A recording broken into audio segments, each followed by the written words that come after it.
મુંબઈ કોણ બનેગા કરોડપતિ હોસ્ટ કરી રહેલા અમિતાભ બચ્ચને 15મી સિઝન પૂરી થતાં ભાવુક થઈને વિદાય આપવાનો એક વિડીયો શેર કર્યો હતો. અમિતાભ બચ્ચનનો એક શો કોણ બનેગા કરોડપતિ દર્શકોને ખૂબ જ પસંદ આવે છે અને શો દ્વારા ફક્ત જ્ઞાન મળે છે એવું નથી, પરંતુ બિગ બેથી તેમની સાથે તેમની અંગત અને વાસ્તવિક જીવન વિશે ચર્ચા પણ કરે છે. હવે તેમની આ શો જોવા નહીં મળે અને આ સિઝન સમાપ્ત થઈ ગઈ છે. બિગ બે તમામ ચાહકો વિદાય આપી છે અને આ સમયે પોતાનું આંસુ રોકી શક્યા નહોતા. બિગ બે પોતાના વિદાય વિડીયોમાં કહે છે કે મહિલાઓ અને સજ્જનો અમે જઈ રહ્યા છીએ અને આવતીકાલે આ ટેસ્ટ શણગારવામાં નહીં આવે અને આ સ્નેહજીએ કહ્યું કે આપણે કાલથી મળીએ છીએ અને શીખીશું નહીં. મારી આ કહેવાની હિંમત નથી અને મનપા હતી છતાં બિગ બે અમિતાભ બચ્ચન આ સ્ટેશનમાં ફરીથી છેલ્લી વાર આ કહેવામાં જોઈએ કે શુભ રાત્રિ અને આ રાત્રે વિડીયોના ચાહકો પ્રતિકારો ઘણા આર્ટિકલ શેર કર્યા હતા અને આ મ્યુનિસિપાલિટીને દિલથી જીત્યું. આ બિગ સાથે આ શોમાં વિદ્યાર્થી પાલન, શીલા દેવી અને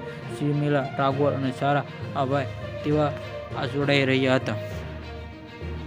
સબસ્ક્રાઇબ માય ચેનલ. આવા જ વિડીયો જોવા માટે જોડાઈ રહો અમારી ચેનલમાં.